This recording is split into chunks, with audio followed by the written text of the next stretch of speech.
Bueno, buenas tardes a todos. Realmente tenemos hoy el privilegio de contar en esta mesa con una personalidad defensora de la paz, de la justicia, porque sin paz no hay justicia, sin justicia no hay paz, defensora de los derechos humanos, verdadero prestigio, él le otorga un verdadero prestigio al premio Nobel. Realmente es de esos premiados que terminan por ser premiadores y terminan por establecer, digamos, una pauta para el premio que han recibido, que establece el canon. No es casual que el propio Pérez Esquivel, como aparece en este libro, se haya dirigido en una ocasión al propio presidente Barack Obama para instarlo a retomar el camino de la paz una vez recibido ese premio, que en su caso, en el de Obama, era realmente inusitado. Este es nuestro premio Nobel, Adolfo Pérez Esquivel, y hoy nos honra con su presencia en esta sala.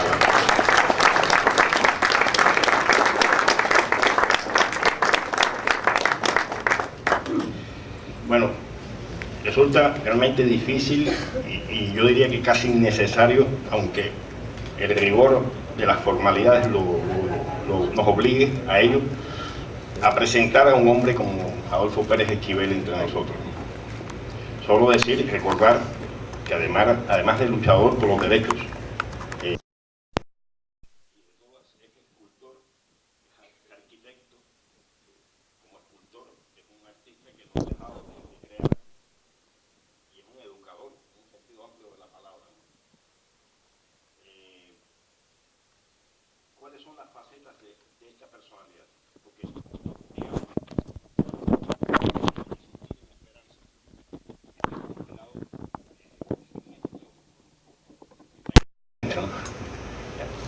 es una compilación de textos de este autor. Digamos que este libro no es simplemente un libro, ¿no? Es decir, es de alguna forma un itinerario de vida. De alguna forma este libro se trastoca en un mapa sobre el sentido de la vida de Adolfo Pérez Esquivel. Para aquellas personas que han oído hablar de él, que han escuchado de su labor incansable, leerlo resulta esclarecedor, porque establece los puntos cardinales de su vida, los puntos cardinales de su sentido de trabajo social. Estamos hablando de un cristiano. Son facetas de la vida, o facetas que se integran en un todo, ¿no? Que son partes de un todo, pero quiero en este caso descomponerlas. De hecho, el libro tiene secciones que van atendiendo cada una de estas, digamos, esferas de la vida social, pero a las que Pérez Esquivel se integra desde su propia razón, de su propio sentimiento, ¿no? Pérez Esquivel es un cristiano, pero ¿qué clase de cristiano es Pérez Esquivel? Es un cristiano que entiende que la Iglesia tiene una misión social y que esa misión social tiene connotaciones políticas. Estamos hablando de un cristiano que ve el Evangelio como un documento subversivo, que ve el Evangelio como un documento revolucionario. Estamos hablando de un cristiano, y esto lo irá descubriendo el lector en el libro, que llega a escribir estas cosas que yo me voy a auxiliar leyendo algunos pequeños fragmentos del libro, para que sea todavía más esclarecedor, porque es insustituible su palabra. Un cristiano que escribe este texto: perdona mi atrevimiento, Dios mío, pero tengo que pedirte algo muy especial. Si los poderosos no lo entienden, si no escuchan el clamor de los pueblos que quieren la paz, Si no quieren escuchar tu voz, por favor, pégales una patada en el trasero para que despierten y desarmen sus conciencias armadas y dejen de hacer daño masacrando a los pueblos. Amén. Sí. Ese es el cristiano, el profundamente cristiano Pérez Esquivel. Es un hombre que también escribe. ¿A quién escucha a Dios? A Bush, a Bin Laden, a Saddam Hussein. Creo que Dios se tapa los oídos para no escuchar tanta hipocresía.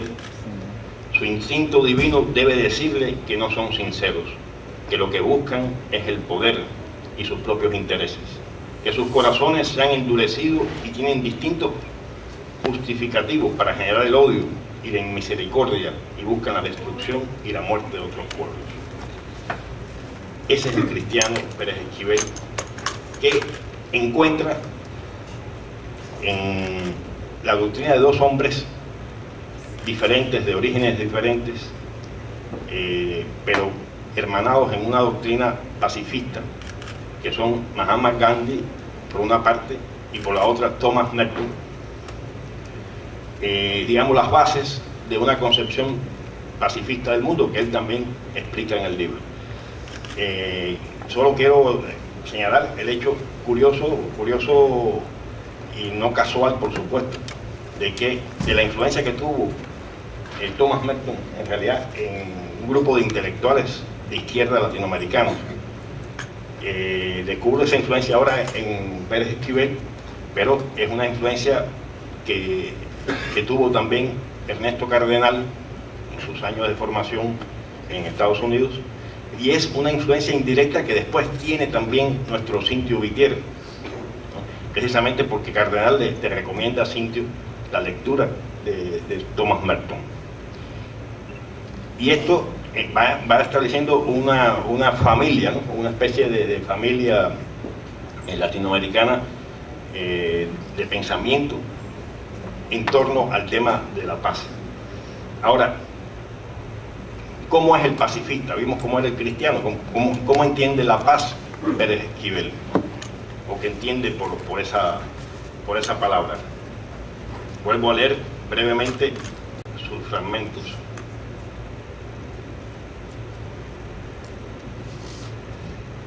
Dice: en primer lugar, es necesario ser claro sobre la palabra no violencia.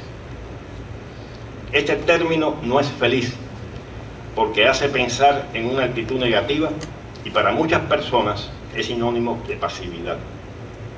Nuestros amigos de Brasil, en donde el movimiento está más desarrollado, hablan más bien de firmeza permanente. Luther King hablaba de fuerza de amar. A Gandhi no le gustaba mucho la palabra de no violencia, prefería la palabra satyagraha, no sé si la pronuncio bien, que quiere decir fuerza de la verdad. Esta es la que nosotros queremos.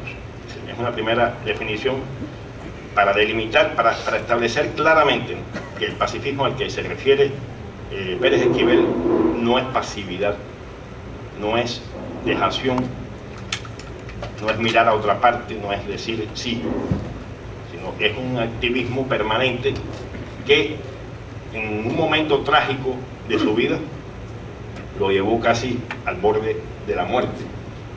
Es decir, es algo importante porque marca de alguna manera ese momento trágico, marca le da una connotación digamos mucho más fuerte a toda su obra y a toda su vida, ¿no?, en lo adelante, y hasta ese momento en lo adelante, ¿no? Son momentos cruciales en la vida de las personas. Soy un sobreviviente del terror de la dictadura militar argentina, dice. Sé lo que es la tortura por haberla sufrido, como ser parte de un vuelo de la muerte el día 5 de mayo del año 1977, donde arrojaban al mar a prisioneros inyectados y con pesos para que sus cuerpos no flotaran. Que no me hayan arrojado al mar se debió a la fuerte presión de gobiernos y diversos países, de las iglesias y organizaciones internacionales y sociales, quienes realizaron campañas solidarias para salvar mi vida.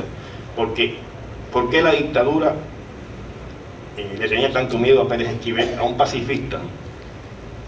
Bueno, porque era un pacifista que entendía que la justicia era el primer elemento garantizador de la paz y que era necesario luchar por ella. Era un hombre que participaba, coordinaba un movimiento que se llamó Paz y Justicia, se llama Paz y Justicia, Servicio Paz y Justicia, que empezó a coordinar los esfuerzos de la resistencia argentina para ayudar a las víctimas, para ayudar a los familiares de los presos, de los desaparecidos, y se convirtió en un hombre peligroso.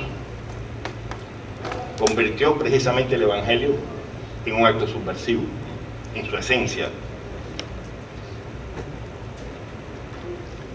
Es un hombre de unidad, sí, un hombre que habla siempre de que las izquierdas deben aprender a sumar para no quedar atrapadas en su propio laberinto. Es una frase de Pérez Esquivel, algo muy importante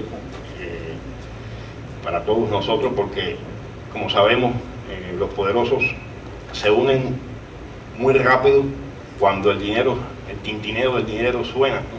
Es decir, hay intereses monetarios que hacen que un musulmán de Arabia Saudita y un cristiano fundamentalista de Estados Unidos inmediatamente se pongan de acuerdo ambos, ¿no? Sin embargo, los hombres y mujeres de izquierda que defendemos la justicia social, que luchamos por la justicia social, tenemos diversos criterios siempre de cómo llegar a esa justicia. No actuamos por dinero, no actuamos por intereses personales, actuamos por convicciones. Y como actuamos por convicciones, a veces las convicciones de unos chocan con las convicciones de otros. Y a veces esas diferencias crean grandes obstáculos que, sin embargo, el poder del dinero soluciona en el campo contrario. Es decir, hay una unidad más fácil, que se realiza más fácil entre quienes actúan por intereses que entre aquellos que actúan por convicciones. Él señala, fíjense, que un dato de la FAO, que repite una y otra vez en el libro, la FAO decía que el 11 de septiembre era un dato, no creo que la FAO haya dicho específicamente en los términos en que él lo dice, ¿no? Simplemente es un dato estadístico que aparece en la FAO, ¿no? Que es que el 11 de septiembre, el fatídico 11 de septiembre, el de los norteamericanos, no el nuestro, que también fue fatídico, murieron en el mundo 35.615 niños de hambre. Más de 35.000 niños murieron de hambre ese día. Sin embargo, ningún medio de prensa, ninguna televisora, ningún gobierno hizo una declaración. Lo impactante, por supuesto, era el hecho espectacular, cinematográfico casi, ¿no? Del derribo de las Torres Gemelas. Y perfectamente comprende que la paz, que la justicia pasan por la solución de estos graves problemas de la humanidad. Este es un bello libro, ¿no? Un bello libro porque está bellamente editado, es decir, porque tiene fotos del quehacer social y político del autor, porque reúne su pensamiento de una forma sintética, ejemplar. Yo creo que debo también felicitar a Andrés, es tu nombre, que está aquí con nosotros, y no solo felicitarlo, me congratulo además por el hecho de que hay una continuidad familiar, ¿no? Al parecer, en esa decisión que ha asumido para su vida Adolfo Pérez Esquivel. Adolfo Pérez Esquivel, quien ha sido además siempre solidario con la Revolución Cubana, que ha dicho en los momentos en que no ha estado de acuerdo con algo, lo ha expresado también. Es decir, porque por ejemplo, él no es partidario de la pena de muerte, yo tampoco, por cierto, sí, como partidario de la pena de muerte, pero sí también comprende la hipocresía enorme sobre la que se sustentó la campaña contra Cuba en el año 2003, y lo manifestó de forma valiente, ¿no? Pero es un hombre que ha señalado de forma constante los logros en derechos humanos que ha alcanzado nuestro país y que ha defendido también, hay que decirlo en esta sala, la causa de los 5 cubanos que están presos en Estados Unidos de forma valiente. Eso me parece que es importante para su presentación.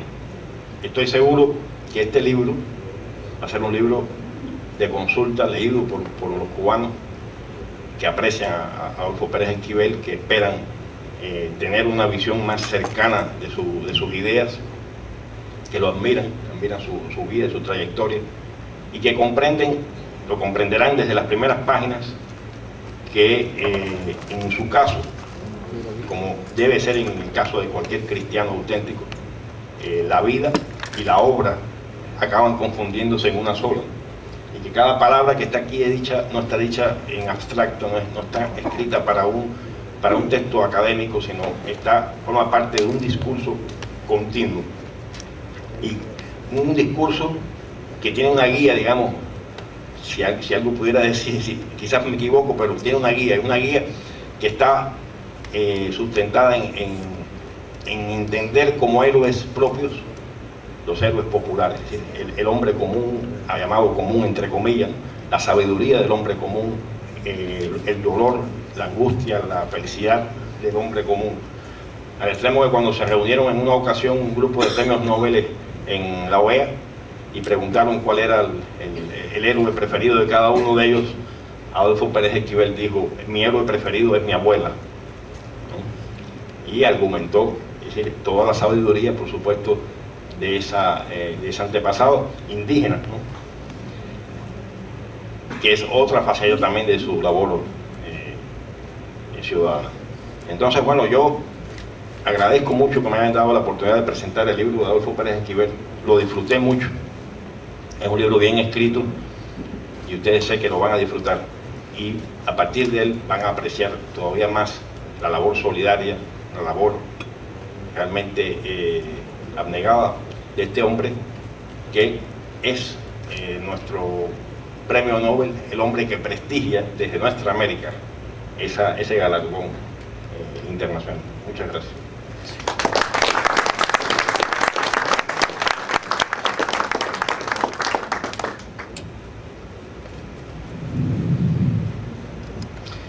Buenas tardes a todos y todas. Quiero agradecerles esta posibilidad de presentar este libro, al esfuerzo, al afecto, al cariño del pueblo cubano, que tratamos de acompañar. Hacía mucho tiempo que no venía, pero el otro día, frente a esa pregunta, ¿por qué tanto tiempo?, le digo: porque nunca me fui. Es esto, ¿no? A veces físicamente no podemos estar por distintas razones, por otras actividades, y porque uno va a lugares donde hay reclamos, necesidades, y ahí tenemos que estar. Pero bueno, seguimos acompañando todo lo posible. Además, aquí hay muchos amigos que van y vienen. Está Estela Bonazo, muchos otros amigos y amigas de América Latina. En realidad, el libro es un poco caminar sobre las huellas que uno fue transitando por la vida. Y muchas de esas huellas no las generó uno, las generaron quienes nos precedieron en la lucha por la liberación de nuestros pueblos. Simplemente seguimos esas huellas de lo social, lo cultural, lo político, lo espiritual. Yo fundamentalmente soy artista, y para mí el arte es un lenguaje, y es parte también de las opciones de vida, de las luchas en lo cual nos comprometemos y tratamos de compartir la vida de los pueblos. Es esto. A través del tiempo, de muchos años, uno va reflejando en los escritos, va reflejando también en las formas, en el compromiso concreto, va dejando esa huella porque es un caminar de los pueblos. La otra cosa que aquí el compañero señalaba cuando habla del premio Nobel, quiero reiterar una vez más que no lo quise asumir a título personal. Y cuando me dan la noticia, lo primero que dije, y lo sigo sosteniendo, ya han pasado más de 30 años, que el premio Nobel lo asumí en nombre de todos los pueblos de América Latina, de todos aquellos que luchan, que trabajan y que tratan de construir una sociedad libre de dominaciones. Esto es fundamental, para mí es fundamental, es lo que me anima. Y hoy en la ponencia que tuve ahí en la conferencia en el Palacio de las Convenciones, decía que muchas veces la vida me lleva a lugares, no estos viajes tan amables, tan lindos del reencuentro con el pueblo cubano. Voy a zonas de guerra, voy a zonas donde veo muchas veces la muerte, el dolor, pero sí, hoy decía, les puedo asegurar que siempre encontré una sonrisa. Y si hay una sonrisa, hay una esperanza, hay una capacidad de lucha, hay una capacidad de la resistencia, que no los han vencido. Los han derrotado en una batalla, pero no los han vencido. Y los pueblos continúan construyendo, continúan caminando con esperanza. Por eso el libro es Resistir en la Esperanza. Lo que ven ahí en la tapa es en un momento muy duro que viajé a los altos del Cenepa, en la cordillera del Cóndor, cuando dos pueblos hermanos estaban en guerra, Ecuador y Perú. Y ahí en los altos del Cenepa, que estaban bombardeando y que una semana antes estaban jugando al fútbol, porque eran las mismas familias, en ese momento se estaban matando. Y tratamos de acompañar a los pueblos. Y es tremendo esto cuando los intereses económicos, políticos, militares, el poder económico, trata de apropiarse de los recursos del pueblo. Mi formación es cristiana, no es simplemente por formación, sino también por convicción, por opción de vida. Tendría que decir que soy parte de toda esa corriente latinoamericana de la teología de la liberación,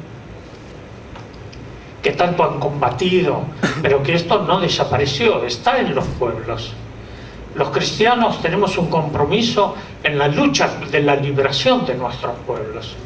Y cuando vemos esto tenemos que acompañar y tenemos que compartir la lucha, las esperanzas de nuestros pueblos. Y lo hacemos desde esa posición. Esto no significa que nos cerramos a otras posiciones, otras creencias, aquellos que son agnósticos, pero que nos une el ser humano, nos une la identidad, nos une las luchas, nos une las esperanzas, porque queremos construir un mundo libre de dominaciones. Aquí Cuba nos da un ejemplo muy claro y muy concreto. Y lo quiero sintetizar en esto: su coherencia entre el decir y el hacer. ¿No? Cuando hablamos de el Che, cuando el Che dice tenemos que ser duros, pero sin perder la ternura. La ternura a nuestro pueblo, a la vida. Pero también tenemos que ser duros y tenemos que resistir frente a las opresiones. El recorrido en el libro tiene muchas etapas, son muchos años de trabajo, Andrés tuvo el aguante y la valentía de sintetizarlo, de tomarlo por temática y poder ordenar los textos. Pero mucho de eso que se señalan son artículos, cartas, notas. La última que hice antes de venir aquí y que se va a publicar en estos días es una carta a David Cameron, el primer ministro británico, sobre las Islas Malvinas. Y ahí ya últimamente no escribo más en serio. No, trato de utilizar el humor. Y dentro de este humor, cuando digo que el primer ministro de Gran Bretaña también hace uso del humor cuando dice que la Argentina tiene aspiraciones colonialistas. ¿No? Y yo le digo, bueno, siguiendo tu humor, me parece que sería bueno que consultes con el capitán Sparrow de Piratas del Caribe o con el otro Cameron de Avatar, de las guerras de ciencia ficción, pero que son realidad cuando hay países imperialistas que invaden otros pueblos, lo destruyen. Y tal vez el capitán Sparrow te va a indicar en su brújula mágica dónde quedan las Malvinas. ¿No? Porque no le puedo contestar en serio.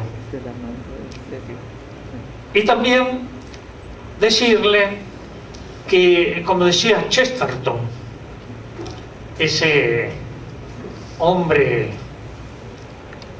inglés que dice que tenemos que usar el sentido común porque es el menos común de los sentidos. O Bernard Shaw también, cuando señala que dice que no todo es lo que parece, sino todo lo contrario. Y creo que a través de esto, de la ironía, del humor, podemos ir generando conciencia. Yo no sé si Obama o otros, a quien a veces le escribo, creo que sí que las leen las cartas, pero lo importante no son ellos. Lo importante es que eso llegue a la conciencia colectiva de los pueblos, que los pueblos reaccionen frente a esto y que tengan el pensamiento propio, la capacidad de la resistencia. Yo digo que la dominación no comienza por lo económico, sino comienza por lo cultural. Como también señalar muy duramente, a veces tenemos que tener esa dureza en el caso de lo que pasa en Guantánamo, las torturas, o en Abu Ghraib, la tortura, la degradación humana, o en Afganistán. Hoy recordaba en mi ponencia que hice un largo viaje de 2000 kilómetros entre ida y vuelta a Bagdad, desde Amán, Jordania, cuando después de los bombardeos sobre Bagdad, y pude ver el horror y la muerte de ese pueblo, y también el coraje, la resistencia de los médicos, de las enfermeras en esos hospitales. Y cuando hablamos del medio ambiente, quiero contarles algo, y hoy lo recordé mucho, cuando llevábamos muchísimos botellones, garrafas de agua, y la dejamos en el hospital pediátrico, que fue bombardeado. Y ahí pude ver todas esas mentiras que en nombre de la libertad se hacen, pero que han vaciado a las palabras de contenido. El caso tremendo de todo esto es que estuve con una mujer musulmana, Ayamira, nos abrazamos en pleno Bagdad, en esas calles desoladas, tristes, sufrientes, y ella había armado como un santuario, y oramos juntos, porque en ese lugar los bombardeos de estos que se erigen como los líderes de la humanidad mataron a 600 niños con sus madres. Ayamira se salvó porque salió a lavar la ropa de sus hijos. Cuando regresó, sus hijos ya no estaban. No sé lo que ha pasado ahora. ¿Qué será de la vida de esa mujer? ¿Qué será la vida del pueblo iraquí? Pero después tenemos Libia. No podemos ser indiferentes. Luther King decía que no le dolía tanto el horror, las cosas, que si bien le dolía, lo entendía, de aquellos que van y destruyen, pero lo que más le dolía era el silencio de los buenos. No podemos silenciar esto. El libro trata de recorrer estas huellas de la humanidad, estas huellas de los pueblos, y también sus esperanzas. Aquí en la tapa del libro hay una indígena, Suar, que me ofrece un cuenco con la chicha sagrada. Y hemos celebrado esto. En pleno momento de la guerra, celebramos. Bebo con ellos la chicha sagrada. Convocamos ahí a la Pachamama, a la Madre Tierra. Convocamos a los ancestros. Convocamos a los espíritus benéficos que nos guían, nos protegen. Mi antepasado, como bien lo dijo el compañero, mi abuela era una india guaraní que nunca llegó a hablar el castellano bien. Yo de niño entendía el guaraní, que le sentía hablar mañana, tarde y noche a mi abuela. Lamentablemente perdí el idioma, pero lo que nunca me olvidé son las malas palabras. Y esa abuela me enseñó a escuchar el silencio. Qué extraño, ¿no? ¿Cómo escuchamos el silencio? Porque estamos tan aturdidos de tantas palabras que no tenemos la capacidad de vaciar el interior. Y esto tiene que ver con estos místicos como Tomás Merton, tiene que ver esto con místicos como el Mahatma Gandhi, que lucha por la liberación de su pueblo a través de la no violencia como fuerza de liberación, no de la pasividad. Esto que hemos asumido en América Latina, muchos de nosotros. Y tenemos hoy, decía lo siguiente que quiero volver a compartir. Dice, Cuba, la revolución cubana usó las armas.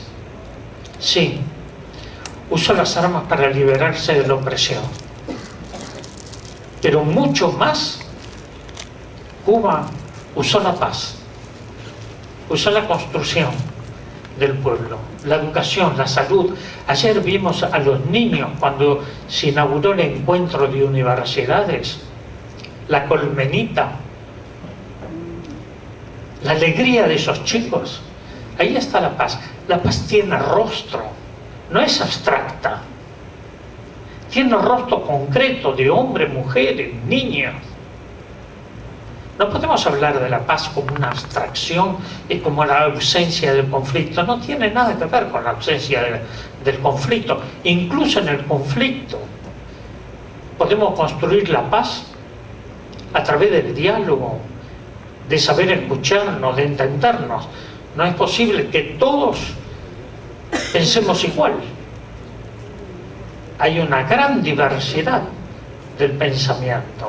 Pero este pensamiento lo podemos compartir y podemos construir un nuevo amanecer. Yo no me voy a extender en esto, simplemente creo que este libro marca algunas huellas y quiero terminar con una copla de Machado, de Antonio Machado, que dice: tenía una espina de la pasión clavada en el corazón.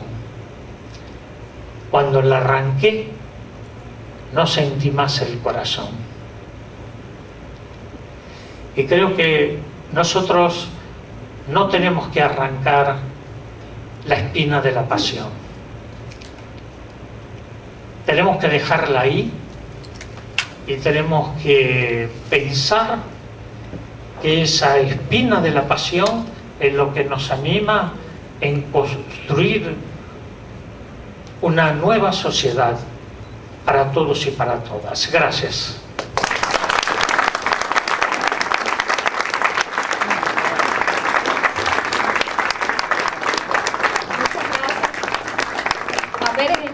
Por la presentación de este libro, que bueno, lamentablemente no contamos con una gran cantidad de ejemplares, pero gentilmente los pocos que ha traído serán donados a las bibliotecas públicas, principales bibliotecas del país y algunas personalidades.